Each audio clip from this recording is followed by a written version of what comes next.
Okay. Welcome everyone, and to this first session of the day, and welcome to Learning Technologies. Good to see so many of you here. My name is Lars Hyland. I'm from Totara Learning. We're a learning technology platform, and I'm going to tell you a little bit more about that in due course. But really, my session today is focused on learning ecosystems, why they're important, and also what really motivates people in the workplace, and just try and understand what the direction of learning technology needs to take to be much more effective than it is currently. So I'm going to cover why people matter, and sometimes we forget that a little bit because we're so focused on technology. In the next couple of days we are very much focused on technology, but it's really crucial that we understand and appreciate that this is all about motivating people to help them perform, to learn more effectively, to develop in their own careers. So what are the strategy and trends that are sort of driving the direction of the organization? What motivates us at work? There are some clear underpinning drivers to this, which I'll cover. And then look at what an integrated ecosystem is. What does that mean in terms of technology and how we support our people in the workplace? And why an open technology is more flexible, more appropriate perhaps for the world we now live in. So, modern work. I think we might well recognize that no matter what role you're in, whatever industry or sector that you're in, you're increasingly using technology to support the work that you do and to deliver on the goals that you have. So it's tech-driven, it's increasingly more complex, the tasks that you're being asked to do. And this is driving, I think, a lot of change in the job roles that we all occupy, or many people occupy, and it's changing the capabilities and skills that we need, and it's leading to a huge pressure to reskill across all of our organizations. And the work is interdependent. It's not something you can do necessarily in isolation. We have to work with others in teams. We have to work more intelligently with technology as well. So these relationships are evolving quite dramatically. And with the new age of automation, AI, you'll hear probably quite a bit about that across the couple of days. You know, the impact this has really in terms of how jobs are working, how people are operating effectively in those roles. Our relationship with this technology is changing for the good, but also for perhaps some ethical challenges to that. Sorry, is there a problem with the sound?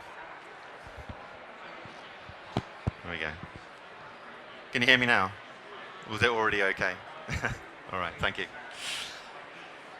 I wonder if you can recognize this shift between the language we're using in the HR world.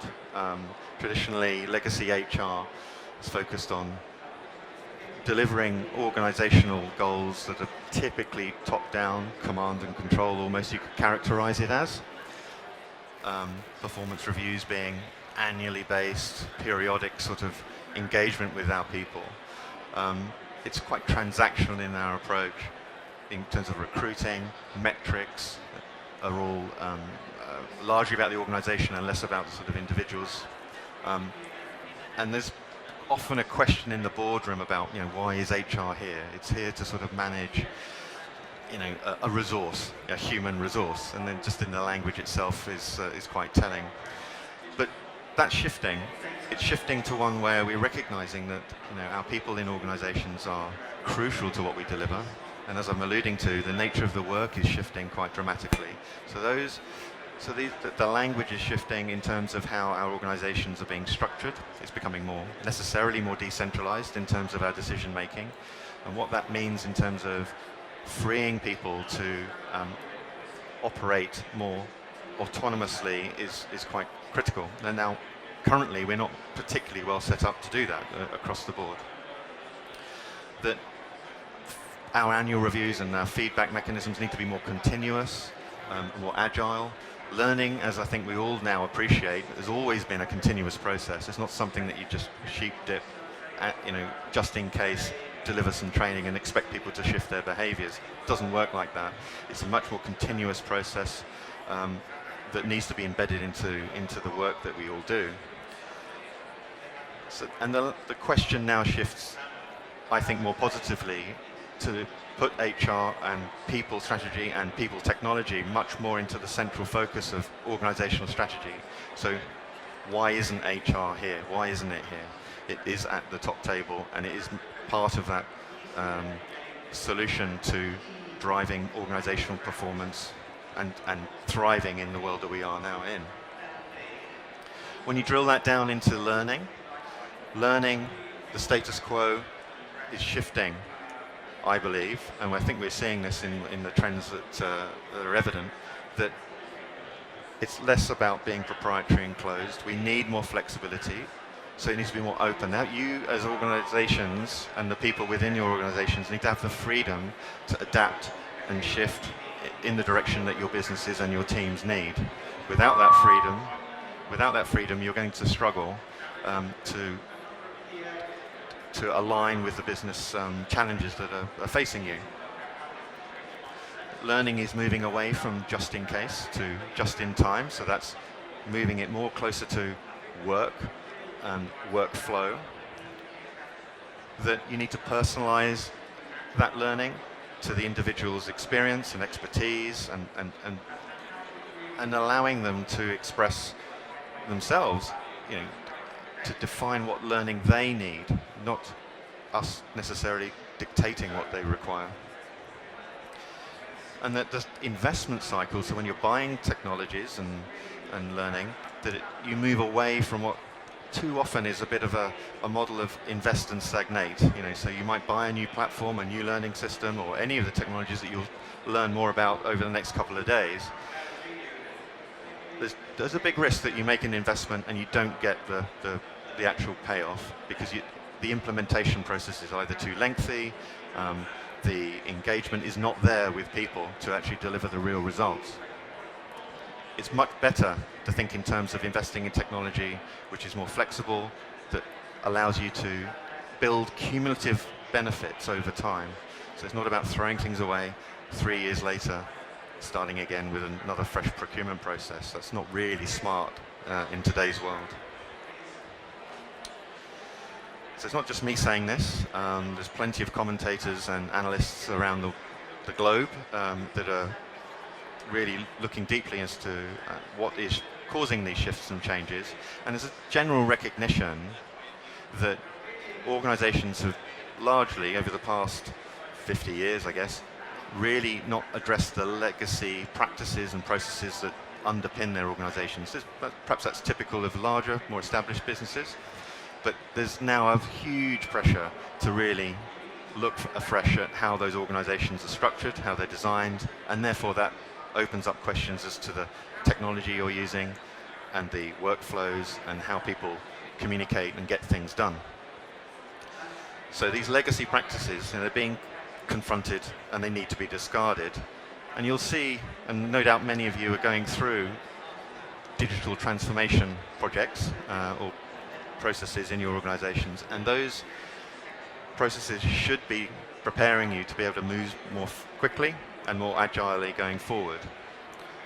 What you don't want is to end up being similarly locked in to proprietary or unflexible structures that may be more efficient, but they're not necessarily more effective. Or maybe they're effective now, but give it 6 months, and it could only just be 6 months, and all your needs start to shift. So that flexibility is really quite crucial to be adaptable to change that you cannot predict. Here's another survey. It's quite a large sample size, which is why I picked it out, 7,000 business HR leaders, identifying 3 things that are characterizing the landscape in terms of how people are employed and get their work done. And that, as I said earlier, we need to recognize where value is being created in our organizations. What job roles are actively contributing to moving your organization forward. And when you look carefully, too often you'll find job roles which are just bumbling along. There's plenty of people not necessarily contributing real value to themselves, but also to the organisation. That is the process of identifying where fresh skills are required, and being able to identify your existing talent pool to be able to migrate them over to new roles where they can maximize their value. That reskilling challenge is enormous, and technology absolutely plays a fundamental part in enabling that process to work efficiently, but I think also increasingly we need to focus on effectiveness. And too often technology here is about doing things quicker, but not necessarily the right things quicker. Our people in our organizations are increasingly more demanding about the work environment that they're in, both in terms of the culture, both in terms of the tools that they use and the people that they work with. And mobility in that workplace is growing. It's much easier to move around. Now, when you couple that with the fact that we've got lots of reskilling challenges, that means that the talent pool, arguably, we're all fighting for a shrinking or a static pool of people. Now, if they're more mobile, they're going to choose places which they feel are more aligned to what they want to do, that the work that they do feels meaningful, that they can actually do the work. Too often we're struggling with systems that are outdated, adds friction to what we do, and that just gets in the way of actually genuinely adding value to ourselves and also meeting business goals. Technology itself should be that enabler, not disenabler, and that too often it acts like that. And when we look at our people and the talent that's there, they have a lot of ideas. They are much more willing to collaborate and share and identify ways to improve their working environment. And we need to enable that and accept that. Now, that's partly a cultural change, but it's also building the workflows and the process and giving people permission to be able to deliver that innovation, and to then use technology to scale that across your businesses more effectively. Now, Slack, who uses Slack, or who knows of Slack? Just a number of you. So that's one example of a tool that allows people to communicate more smoothly and work together more smoothly across silos in their organization. There are other tools like Microsoft Teams, which I'm sure you may well also use or be aware of, and there are others that you can use. But this is again a large sample size, 17,000 people, telling us something probably that we all know intuitively, which is that people who feel aligned with their employer or the business that they work with will be more optimistic, they'll be more motivated, they'll be more likely to take action and feel empowered in what they're doing. And if they're not aligned, there's usually characterized by working in smaller silos, not really sharing what they're doing with others across the organization. Now, this is often ignored. It's too often ignored in many organizations, that we don't work hard enough to genuinely encourage our people to understand the business that they work for and to be able to align that with their own values and their sense of purpose. If you get that alignment, magic can often happen. People are dramatically more productive and will perform much more effectively. Now, motivation, sort of diving up from the helicopter view down to the micro view, everything that governs our behavior is characterized by this model. I'd encourage you to take a closer look at behaviormodel.org. Essentially, everything we do is structured by a motivation, the ability to do something, the thing that you want to do, and then a prompt to do it. Now, that can happen in a multitude of different ways, and typically that's about the environment we're in. It's about the tools that we might use to enable the ability and the prompt and the motivation. And as organizations, we need to think carefully about how behavior is prompted, the sort of desired behaviors are prompted. Now, this underpins a lot of the thinking around bringing learning into the workflow, being able to nudge people at the right times to continuously prompt people to perform and act in the way that will be most effective for their roles. So I'd encourage you to take a closer look at that, because this underpins a lot of learning design thinking. So if you're involved in that, do take a look, because it will influence that design positively. Now, this book has been around for a decade now. I don't know how many of you have read this. Well, actually, I asked the question, how many people know of this book, Drive? And then how many people have read it? Often a different answer.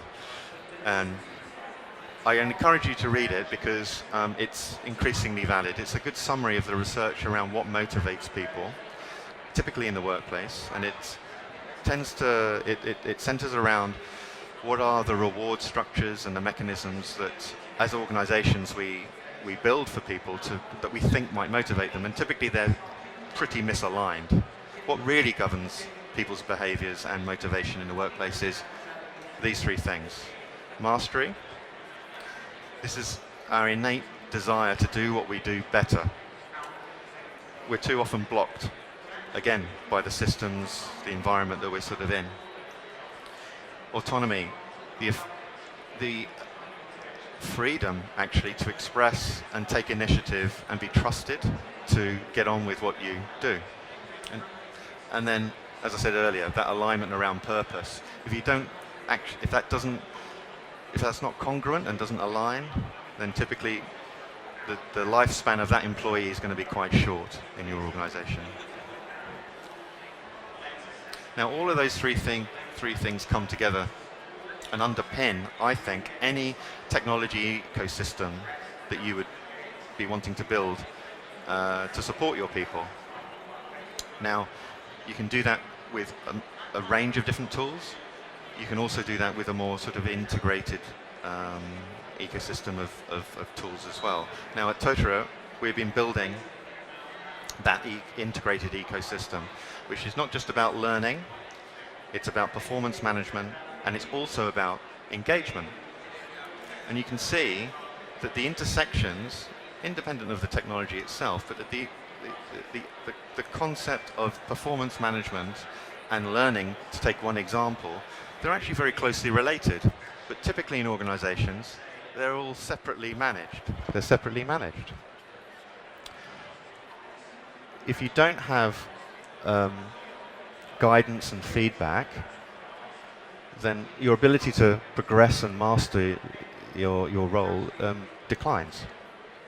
Equally, if you're not working on engaging your staff and people, then that sense of alignment with purpose is going to be weak. And if you're not trusting your people to get on with the job, then frankly, again, that's going to undermine your productivity and overall performance as an organization. So I characterize this as like three legs of a stool. If you don't get one of them right, the whole thing will fall over. Now, if you look in your own organizations, I'd probably hazard a guess that those who are responsible for learning and development might be distinct from those who are responsible for performance management practices, and those who are responsible for engagement and culture, etc. That needs to change, really, to bring that more closely together so that that alignment can start to happen. Because any one weak link undermines your whole effort. What it allows you to do, if you bring all of these things together and have some tools, processes, workflows, and technology to support this, is that learning can now be genuinely bringing together formal and informal activities, directed, but also self-directed learning, that you can align that learning around corporate goals, and that you're able to continuously feed back to those individuals how they're doing in alignment with those core goals. And that predominantly you've got a coach-mentor culture evolving in the organization. And that typically, if that happens, then you're going to get the joining up between each of those three key motivators that drive performance in the workplace. So at Totara, we have brought those three things together so that you can meaningfully focus on managing learning effectively, both directed and self-directed. That you, with a Totara Engage as a learning experience platform, you can encourage collaboration, you can allow user-generated content, you can interleave that with formally directed learning. In terms of performance management, you can, depending on where you are as an organization, you may be starting on a journey of annual reviews and appraisals, which is valid and fine, but you may want to progress to a more continuous feedback model with check-ins, and actually have a mixed model is probably the most effective way to manage performance. And allowing that to genuinely link into your learning plans and your learning and development activities. So being able to bring all of these three things together opens up the opportunity to be much more agile, much more flexible, much more likely to address the market conditions that your organization finds itself in. Now at Totara, we're an open technology. What that means is that we have an ecosystem of partners. You'll see many of them around on the floor here who offer added value around the core platforms itself. But the key things is that you as an organization have the freedom to innovate around the platform to specifically meet your needs. And as I said earlier, continuously do that, because we all have to do that to actually thrive or just survive even in our sort of industry sectors right now. That you can do that cost effectively, that you can have choice in terms of the choice of partners or that you would engage with. And the reason you might do that is that you as an organization may be at different stages in that journey. You might need to be able to hook into the skills and support of different people as you go, but you don't have to change the underlying architecture of your organization. That's quite a key difference to how many organizations currently work. And that you're giving your people the freedom to learn, the freedom to develop, and the freedom to be, to align themselves around your corporate goals and what you're trying to achieve. So I'd encourage you to, when you walk around today, see if you're hearing that message around bringing these things together, because if they're too disparate, there's going to be dissonance, and there's likely that stool will fall over. So you wouldn't be alone. We've got 1,800 organizations around the world operating on Totara. There's 16 million users actually actively using our platform. So if you go on our website, you'll have 300 customer success stories, as we call them, or case studies. You'll find something in your sector that may well resonate with you. So I'd encourage you to go and take a look and then maybe reach out and talk to them. And you can do that at our community at totara.community. It's a free to access space where you can meet customers, and I'd encourage you to come in and explore. And today there's a whole host of partners that offer Totara. Please go and talk to them.